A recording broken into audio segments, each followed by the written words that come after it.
Hello, this is Will Lucas. It's October 2017 and I'm getting ready to release another East Coast surf documentary. I'm sitting here today with Will Summers, who founded the Narragansett surf shops in Rhode Island. By the mid-1960s, Will had already graduated from Princeton and was working for IBM. But his life took on a whole new direction when he discovered surfing in 1963. In 1964, he met Hobie Alter, and he headed off to Massachusetts to open a surf shop. By 1965, he had become a Hobie dealer for the entire New England region.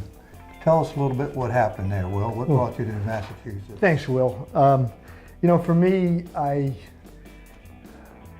guess if you made up surfing and business, the natural thing is opening a surf shop.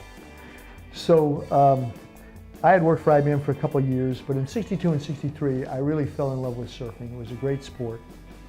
So I ended up thinking maybe I could open a shop. And I had been accepted to the Harvard Business School for the fall term in 1964. I thought to myself, if there are waves up there, maybe I'll open a shop up there. And being a Jersey surfer boy, I of course was familiar with Ron DeMena and his success at Ron John's in Long Beach Island.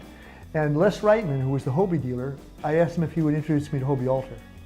So we met Hobie Alter and Bruce Brown and Phil Edwards in August 1964, and I said I was going up in the fall. So later on I started up for Boston. So I drove across Connecticut and Rhode Island, and I kept turning off to look at the beaches. And I got to a little known point called Matunic, Rhode Island, and it was a beautiful point break. So I paddled out into the water, a couple kids on the beach, a couple kids on the sand, and caught a couple of waves and got back in, and they said, hey, where can we buy surfboards like that? So I said, that's it, I'm opening a surf shop. And met a lot of great kids along the way, some of whom you're going to see in the film. And in 1964, through the spring of 65, we built and stocked Narragansett Surf Shop, the first Hobie dealer in New England.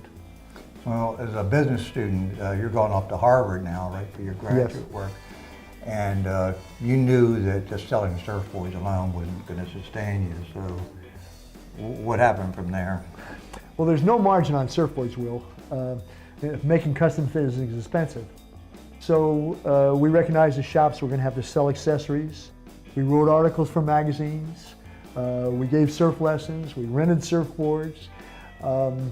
Did a bunch of other things, but most importantly, we promoted and ran some of the earliest surfing contests in New England. Along the line, we had a couple of lucky breaks. I found a 1938 Cadillac Hearse and ended up turning that into a rolling billboard.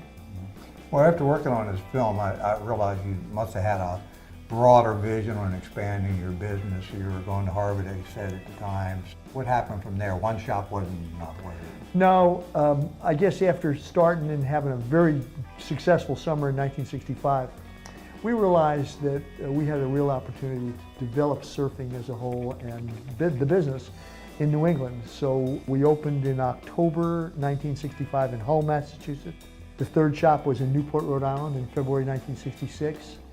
Then for the summer of '66, we opened a summer shop in Orleans, Mass, and one in Rye Beach, New Hampshire, which was our first adventure. We almost franchised it. We helped the Zetterberg family open up a Narragansett surf shop in Rye Beach.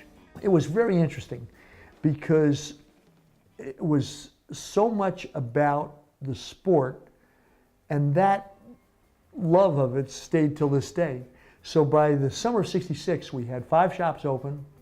We were having thousands of people at our contests, and really that created a love for the sport that's continued in New England right to this day.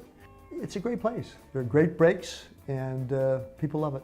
Yeah, I was surprised after working on the film that how many young people were involved. I mean, 16-year-old kids running your shops and things like that, and some of them become lifelong friends. Tell us a little bit about some of the people who are going to be in the movie and some of the others as well. I think that's great. So I'm going to talk about a few of them, but there were many others, so I think that's important. A business is as good as the people that make it up. We both know that. We not only had the people who worked in the business, but each shop had its own surf team, and a couple of them even have skateboard teams. So between the surf shop people and the team people, they've all gone on to live on interesting lives. Some of the key people in building the shops were Ronnie Paré, Roger Crawford, Freddie Silton, Pudge Thomas, Rick Zetterberg, Jimmy Gilbert. Then on the team there was Annie Jones Brown, Cindy Dolan, and Kathy Jones Nelson, two sisters, and Guy Lister and Chip Chappell from Rhode Island. And of course Dave Rockland, who was Hobie's ambassador, who was a tremendous influence on all of us. So we ended up only being around through the golden years of the 60s. But I think all of us really gained through our lives from what we learned starting the Narragansett surf shops. And I think we're all grateful for it. Those lessons stay with you.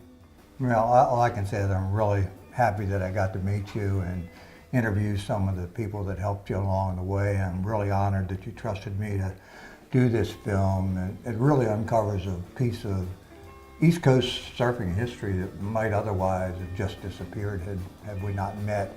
And I'm really looking forward to the release of the film, and just want to thank you for your patience over the 3 years while we put this whole thing together. Thank you, Will. Thank you.